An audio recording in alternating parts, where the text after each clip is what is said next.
স্বামী আমার,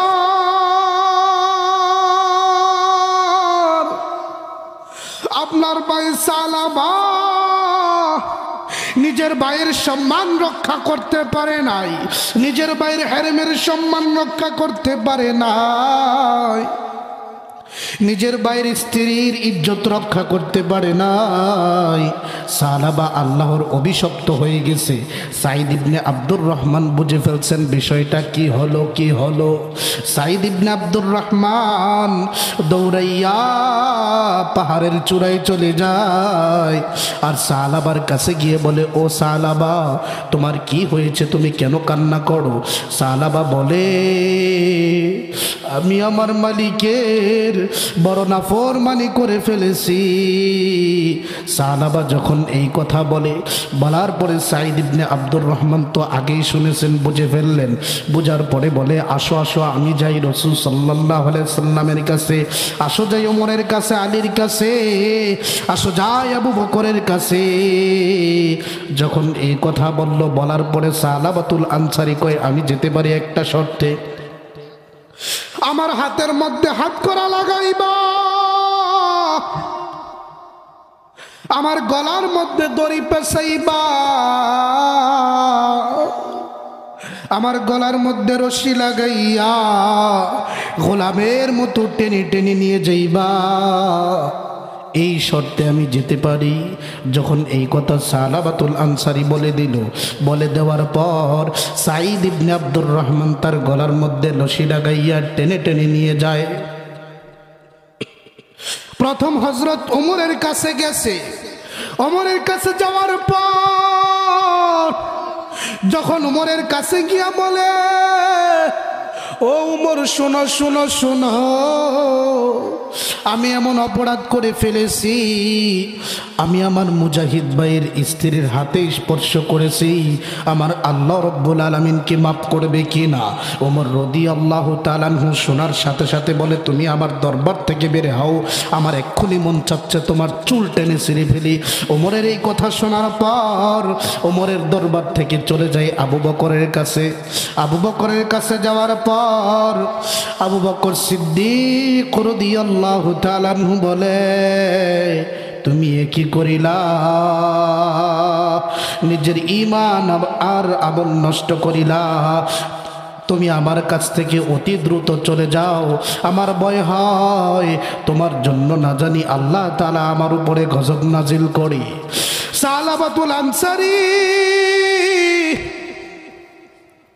ওমরের কাছ থেকে চলে গেল, আবু বকরের কাছ থেকে চলে যায়, শেষমেশ আলীর কাছে গেছে। সাহাবায়ে কেরামের মধ্যে শেষমেশ আলীর কাছে গেছে।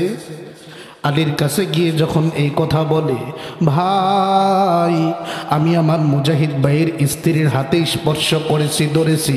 আলী শোনা মাত্র কয়, আমি আলীর কাছে তোমার গুনাহ মাফের কোনো ব্যবস্থা নাই, তুমি রাহমাতুল লিল আলামিন, শাফিউল মুজনাবিন, রাহমাতুল লিল আলামিনের কাছে চলে যাও। এই কথা বলার পর সালাবাতুল আনসারী দৌড়াইয়া নবীজির কাছে যায়, গিয়ে বলে, নবী গো, আমি এমন এমন অপরাধ করেছি, আমার নবীজি, মায়ার নবী শোনা মাত্র কয়, তোমার কথা শুনে তো আমার ভয় হইতেছে, আমার জাহান্নামের শ্রীগলের কথা মনে হয়ে গেছে।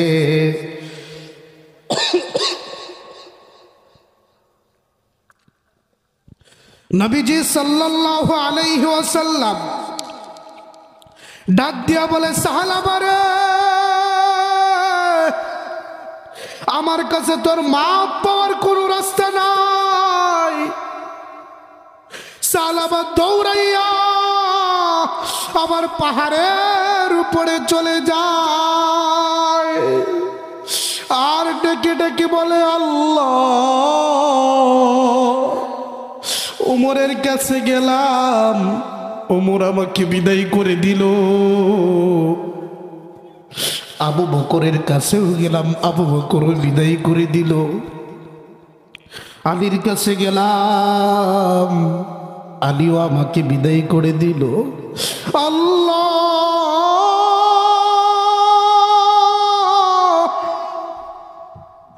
রহমাতুল লিল আলামিন, শাফিউল মুজনবিন,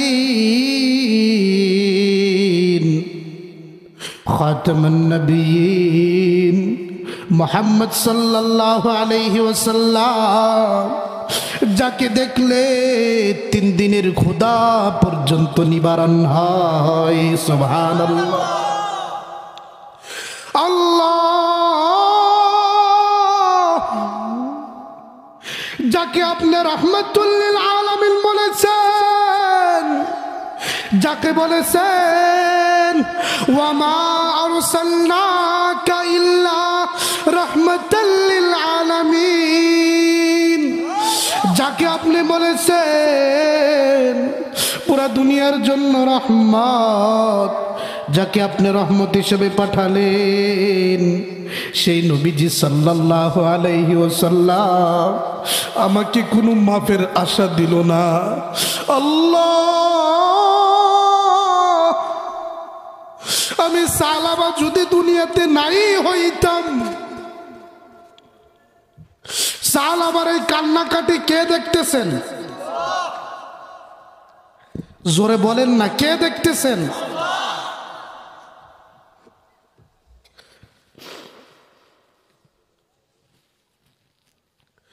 আমার আল্লাহ সালাবার এই কান্নাকাটি দেখিয়া আমার আল্লাহ জিবরাইল আমিনকে নবীর কাছে পাঠালেন, আর পাঠাইয়া বলে দিলেন আমার নবীকে গিয়ে জিজ্ঞাসা করবে যে সালাবাকে আমার নবী সৃষ্টি করছে না আমি আল্লাহ সৃষ্টি করছি। জিজ্ঞাসা করিল। জিবরাইল আমিন আয়েশা বলে, ওগো নবীজি, সালাবাকে কি আপনি সৃষ্টি করছেন না আল্লাহ সৃষ্টি করছে? আমার নবী বলে, আমার যিনি স্রষ্টা তার কসম, সালাবাকে আমার স্রষ্টা সৃষ্টি করেছেন। আমার নবীজি বলেন সালাবাকে আমার আল্লাহ সৃষ্টি করেছেন।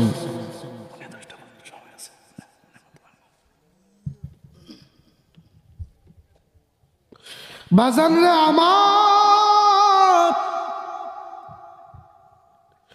যখন এই অবস্থা হয়ে গেল, আমার নবীজি